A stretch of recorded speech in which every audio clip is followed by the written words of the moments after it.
तारीख 8 अगस्त साल 2024 रात के करीब 2 बजे कोलकाता की आरजेकर मेडिकल कॉलेज में 31 साल की डॉक्टर कल्पना अपने 4 कलीग के साथ डिनर कर रही थी। उसी रात पूरा देश नीरज चोपड़ा को पेरिस ओलंपिक में सिल्वर मेडल जीतते हुए देख रहा था। डॉक्टर कल्पना उस वक्त अपनी 36 घंटे की ऑन कॉल ड्यूटी पर थी। रात के 11 बजे उसने अपने पेरेंट्स से फ़ोन पर बात की थी, जिसके बाद उन्होंने अपना मेडिकल राउंड पूरा किया था। राउंड पूरा करते करते 2 बज गए, जिसके बाद सेमिनार हॉल में वो डिनर करने गई।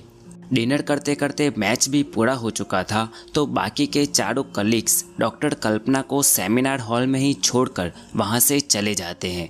पर थकावट की वजह से डॉक्टर कल्पना वहीं सेमिनार रूम में ही रुक जाती हैं और सो जाती हैं, जो कि काफ़ी आम बात थी। इतने बड़े हॉस्पिटल में ऑन ड्यूटी डॉक्टर्स के लिए ना ही कोई अलग कमरा था और ना ही कोई सेपरेट वॉशरूम। रात को करीब 3 बजे एक इंटर्न डॉक्टर कल्पना को एक रिपोर्ट दिखाने के लिए जगाती हैं, जिसे देखने के बाद डॉक्टर कल्पना वापस सो जाती हैं। ये आखिरी बार था जब किसी ने डॉक्टर कल्पना को जिंदा देखा था। अगली सुबह करीब 7:30 बजे उसी हॉस्पिटल के सेमिनार हॉल से एक महिला की काफ़ी विकृत परिस्थिति में लाश मिलती है। उस महिला के पूरे बदन पर सिर्फ एक कपड़ा था, जो कि शरीर के ऊपर के हिस्से में था। नीचे का हिस्सा बिल्कुल नंगा था। उसके बदन पर 10 से ज़्यादा इंजरी मार्क्स थे, जिसमें से अभी भी खून बह रहा था। उस महिला के प्राइवेट पार्ट से भी खून बह रहा था। उसके चश्मे का ग्लास टूट गया था और कांच के कुछ टुकड़े उसकी आंखों में चले गए थे, जिसकी वजह से उसकी आंखों में से खून बह रहा था। उस महिला के प्राइवेट पार्ट्स पर एक सेफ्टी पिन थी और उसके बगल में फर्श पर एक ब्लूटूथ ईयरफोन। इस डिटेल को याद रखना, आगे आपको समझ में आएगा। ये महिला कोई और नहीं, डॉक्टर कल्पना ही थी, जो रात के 2 बजे के बाद उस सेमिनार हॉल में आराम करने गई थी। सुबह 10:53 को हॉस्पिटल के सुपरिंटेंडेंट ने डॉक्टर कल्पना के पेरेंट्स को फ़ोन किया और उन्हें बताया कि आपको तुरंत अस्पताल आना होगा, क्योंकि आपकी बेटी की तबीयत ठीक नहीं है। कल्पना के पेरेंट्स कुछ समझ सके उससे पहले ही करीब 20 मिनट बाद 11:15 को वही शख्स वापस फ़ोन करता है और कहता है कि आपकी बेटी ने कर लिया है।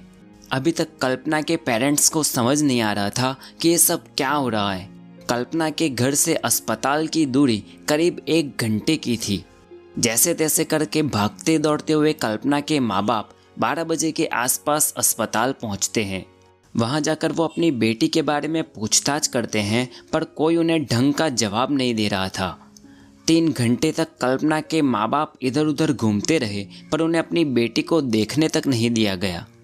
3 घंटे के बाद सिर्फ कल्पना के पिता को अंदर जाने दिया गया, वो भी उस शर्त के साथ कि आप अंदर जा सकते हो, पर सिर्फ एक फ़ोटो खींच सकते हो और उसके बाद तुरंत आपको बाहर आ जाना है।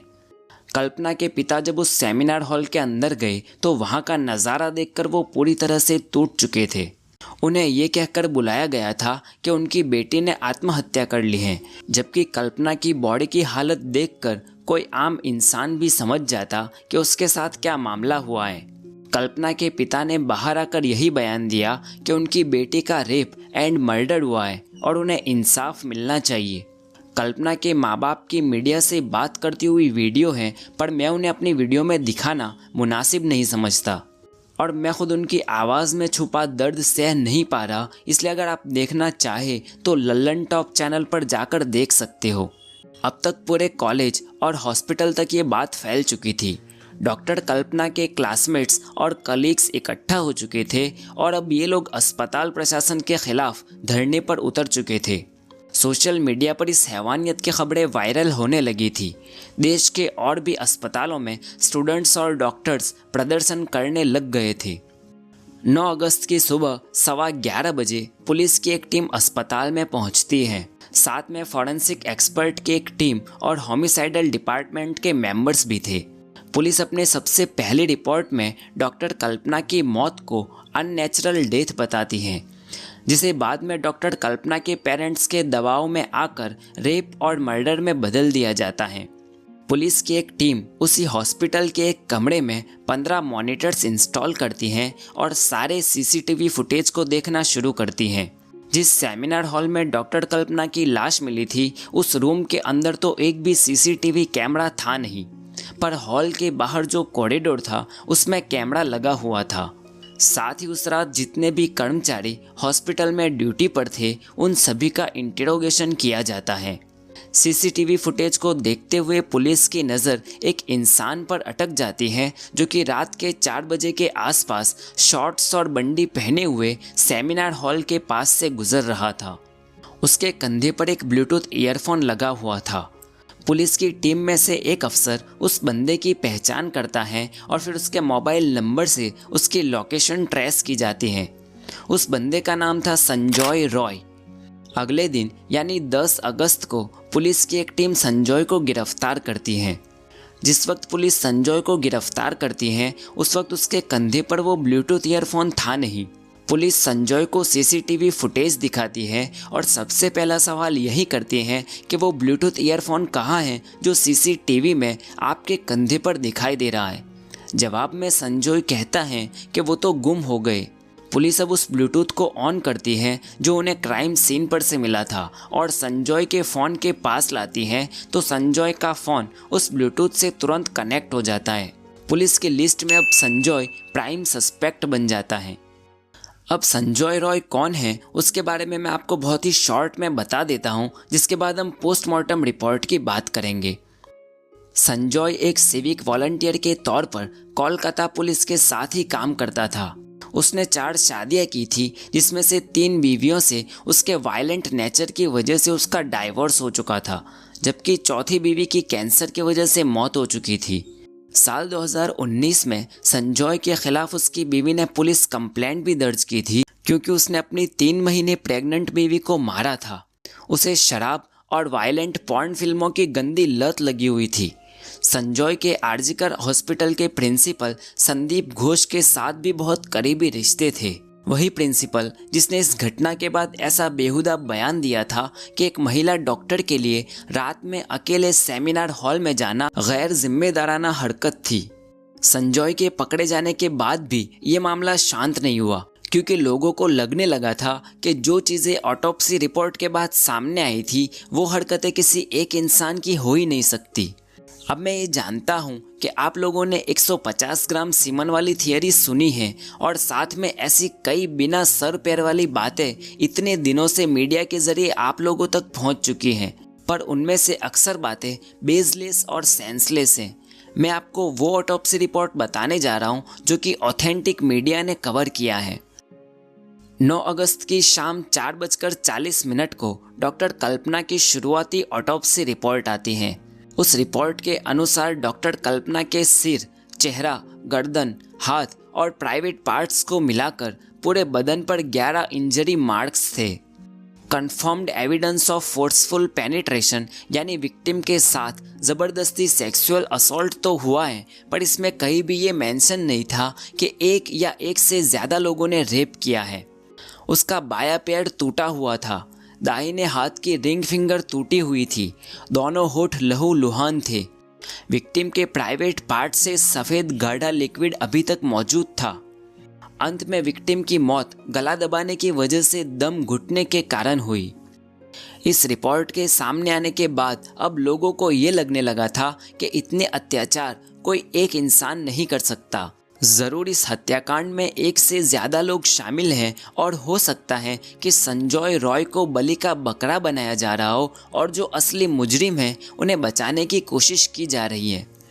जिस दिन ये हत्याकांड की खबरें सोशल मीडिया पर वायरल होने लगी थी, उसी दिन से हॉस्पिटल प्रशासन और गवर्नमेंट पर लोग उंगलियां उठा रहे थे। हालांकि उसी शाम संजय ने पुलिस के सामने अपना गुनाह कबूल कर लिया था, पर तब तक हालत पूरी तरह से बिगड़ चुके थे। लोगों को कोलकाता पुलिस पर जरा सा भी भरोसा नहीं था। 13 अगस्त को ये मामला कोलकाता हाईकोर्ट में जाता है और केस की गंभीरता को देखते हुए हाईकोर्ट इस केस को सीबीआई के हवाले कर देती है। पर सीबीआई अपनी जांच शुरू करे उससे पहले ही एक वीडियो सोशल मीडिया में वायरल होने लगा था। सेमिनार रूम जहां डॉक्टर कल्पना का मर्डर हुआ था, उसके पास वाला रूम अचानक से रेनोवेट होने लगा था। मतलब जिस जगह को क्राइम सीन के हिसाब से सिक्योर रखा जाना चाहिए, वहां तोड़ फोड़ चल रही थी। 14 अगस्त की रात को लोगों ने इस हत्याकांड के खिलाफ साइलेंट प्रोटेस्ट ऑर्गेनाइज किया था। लोग शांति से सड़कों पर उतरे हुए थे। अचानक से उसी रात 12 बजे के आसपास आरजीकर हॉस्पिटल पर अनजान लोगों ने हमला कर दिया और हॉस्पिटल में तोड़फोड़ करना शुरू कर दिया। हॉस्पिटल के इमरजेंसी बेड को तोड़ दिया गया और हॉस्पिटल का सेकंड फ्लोर पूरी तरह से तहस नहस कर दिया।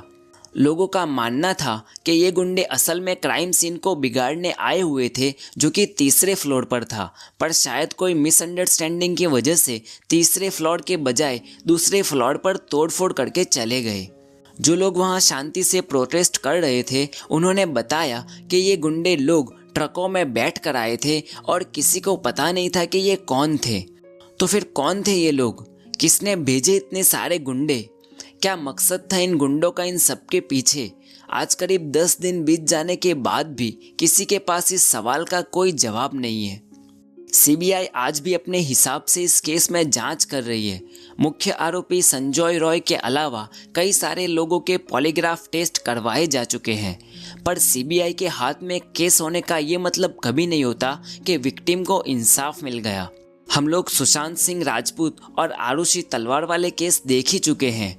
ऐसा भी नहीं है कि इससे पहले कभी देश में किसी जुर्म के खिलाफ लोग सड़कों पर ना उतरे हो, पर हमारी मानसिकता यही रही है कि थोड़े दिनों तक आउटरीच दिखाने के बाद हम लोग भूल जाते हैं और अपराधी हर दिन ऐसी वारदातों को अंजाम देते रहते हैं।